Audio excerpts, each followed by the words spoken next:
August 1వ తారీఖు ప్రారంభమవుతున్న Bhogapuram international airport. అసలు ఏ ప్రభుత్వం దీని వెనక ఎంత కష్టపడింది అనేది ఈ వీడియోలో విత్ ఎవిడెన్స్ తో మీకు ఎక్స్ప్లెయిన్ చేస్తాను.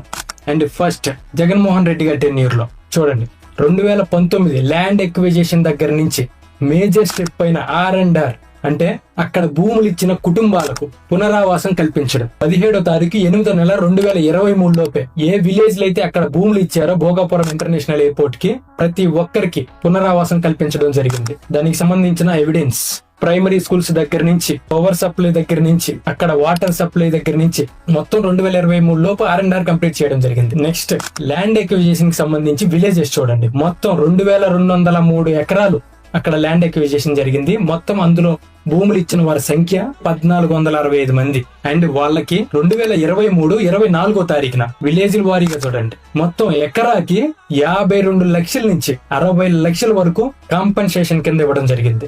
అండ్ మేజర్ అప్రూవల్స్ వచ్చేసి కన్సెషన్ అగ్రిమెంట్ 12వ తారీఖు 2020 GMR గ్రూప్ తో కన్సెషన్ అగ్రిమెంట్ చేసుకోవడం జరిగింది. దానికి సంబంధించిన ఎవిడెన్స్ 10వ నెల 2023 ఈ ఎయిర్పోర్ట్ కి పవర్ సప్లై కల్పిస్తూ మొత్తం 2,62,22,000 రూపాయలు శాంక్షన్ చేయడం జరిగింది. 11వ నెల 2023 ఆ ఎయిర్పోర్ట్ ల్యాండ్ లో ఉన్న కరెంట్ పోల్స్ ని రీరూట్ చేసిన ఎవిడెన్స్. 1వ నెల 2023 తారక రామ తీర్థ ప్రాజెక్ట్ నుంచి భోగాపురం ఎయిర్పోర్ట్ కి వాటర్ సప్లై కోసం 5,30,00,000 శాంక్షన్ చేసిన ఎవిడెన్స్.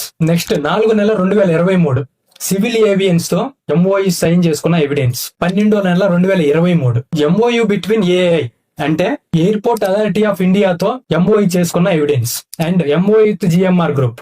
అండ్ ఫైనల్ గా కోర్టులో ఉన్న కేసులు మొత్తం క్లియర్ చేసుకొని మే 3, 2023 తారీఖున జగన్మోహన్ రెడ్డి గారు శంకుస్థాపన చేయడం జరిగింది. చూడండి ఆ వీడియో కూడా ఒకసారి. 2026 నాటికి ఇక్కడ నుంచే ఇదే భోగాపురం నుంచే విమానాలు ఎగిరే పరిస్థితి వస్తుంది. జగన్మోహన్ రెడ్డి గారు దిగిపోయే నాటికి 81.6% పనులు భోగాపురం ఎయిర్పోర్ట్ కి సంబంధించి కంప్లీట్ అయినాయి అని చెప్పి వాళ్ళ TDP మినిస్టరే మాట్లాడాడు. ఒకసారి వీడియో చూడండి. ఓవరాల్ ప్రాజెక్ట్ 86.61% కంప్లీట్ అయింది. ఈ రోజు మళ్ళీ మనం వచ్చిన సందర్భంతో చంద్రబాబు నాయుడు గారు ఏం చేశారంటే 2019 ఎలక్షన్ల ముందు వెళ్ళేసి స్టోన్ వేశారు అంతే. అది కూడా ఎక్కడ వేశారు? ఫిబ్రవరి 14, 2019 దిబ్బలపాలెం వద్ద చంద్రబాబు ఎయిర్పోర్ట్ కు శంకుస్థాపన చేసి మమ అనిపించారు. అంటే ఇంకా మిగతా జగన్మోహన్ రెడ్డి గారు దిగిపోయే నాటికి మిగిలిన పనులు ఎన్ని? 19%. ఇది PPP మోడల్ కింద ఇచ్చాం కాబట్టి వాళ్ళే మొత్తం కంప్లీట్ చేసుకొని ఈ రోజు భోగాపురం ఎయిర్పోర్ట్ రెడీ అయ్యి మన ముందుకు వచ్చింది. ఇంకా క్రెడిట్ ఎవరికి ఇవ్వాలనేది మీరే ఆలోచించుకోండి ప్రజలారా. ప్రతి ఎవిడెన్స్ మీ ముందుకు నేను ఈ రోజు తీసుకొచ్చా. ఇంకా దీన్ని బట్టి మీరే క్రెడిట్ ఎవరికి ఇవ్వాలనేది క్లియర్ గా ఆలోచించుకోవచ్చు. ఈ వీడియో మీద మీ ఒపీనియన్ ఏంటి అనేది కామెంట్ సెక్షన్ లో తెలియజేయండి. ఆగస్టు 1వ తారీఖు ప్రారంభమవుతున్న భోగాపురం